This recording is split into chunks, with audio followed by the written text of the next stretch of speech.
वर्षभरापासून मराठा योद्धा माननीय मनोजदादा जरांगे पाटील यांना विरोध करण्यासाठी व भविष्यकाळात तुम्हाला राज्याचे उपमुख्यमंत्री केलं जाईल असा तोंडी करार माननीय देवेंद्र फडणवीस आणि माननीय छगन भुजबळ यांच्यामध्ये झाला होता। त्यानुसारच माजी मंत्री आणि समता परिषदेचे अध्यक्ष ओबीसीचे नेते माननीय माजी मंत्री आमदार छगन भुजबळ यांनी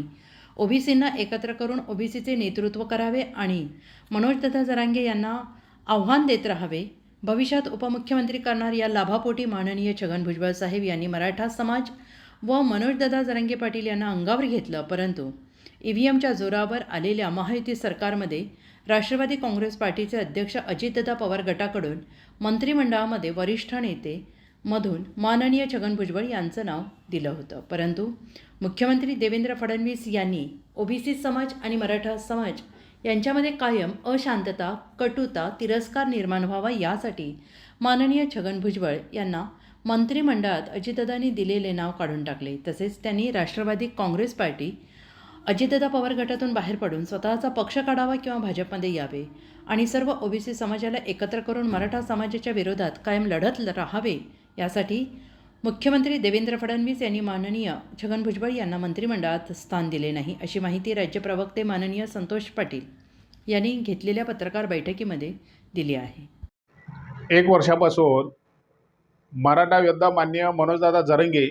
यांचा प्रतिस्पर्धी म्हणून ओबीसी संघटनेचे नेते माननीय छगन भुजबळ साहेब यांना देवेंद्र फडणवीस यांनी 1 वर्षापासून की मराठ्यांच्या विरोधात प्रतिस्पर्धी म्हणून मेळावे घ्यायचे किंवा त्याला उत्तर द्यायचे हे काम छगन भुजबळ यांना देवेंद्र फडणवीस यांनी दिलं। आणि त्यावेळेला त्यांनी एक आश्वासन दिलं की ज्या वेळेला आपलं सरकार येईल त्यावेळेला तुम्हाला भाजपमधून असू दे किंवा अजितदादाच्या गटातून असू दे तुम्हाला उपमुख्यमंत्री पद हे देण्यात येईल असं आश्वासन देवेंद्र फडणवीस यांनी दिल्यामुळे ते 90च्या स्पीडनं ते पळत होते, जेणेकरून फडणवीस हाच माझा देव आहे किंवा फडणवीस हाच माझा समाज आहे असं समजून मनोजदादा जरांगे यांना त्यांची भाषातून त्या उत्तर देत त्याचं एकमेव कारण की मला भविष्यकाळामध्ये काहीतरी पद देणार आहे ह्या आशेवरती छगन भुजबळ हे लढत होते। आणि ज्या वेळेला सत्ता आली विधानसभेमध्ये महायुतीची त्यावेळेला ॲक्च्युली अजितदादांनी छगन भुजबळ यांचं मंत्रिमंडळात नाव दिलं आणि त्यांना सूचना केली की सार्वजनिक बांधकाम मंत्र्याचंच त्यांना परत मंत्रिपदाचा पदभार द्यावा, ही त्यांच्या दादांच्या लिस्टमध्ये हे देवेंद्र फडणवीस मुख्यमंत्री म्हणून यांच्याकडे नाव सुचवलं होतं। परंतु फडणवीसाच्या सूचनेनुसारच अजितदादांनी त्यांचं नाव बाजूला काढलं की ह्यांना मंत्रिमंडळात नवं, जेणेकरून भविष्यकाळामध्ये ओबीसी आणि मराठा याच्यामध्ये कायम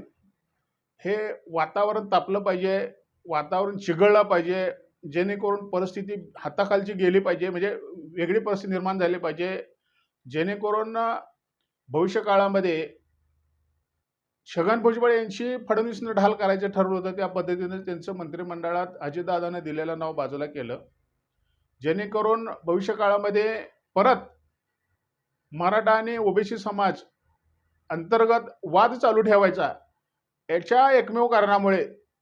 छगन भुजबळ यांना मंत्रिमंडळातून फडणवीसच्या सूचनेनुसारच अजितदादांनी बाजूला केले। ही आपली गोटातली खरी बातमी आहे। धन्यवाद।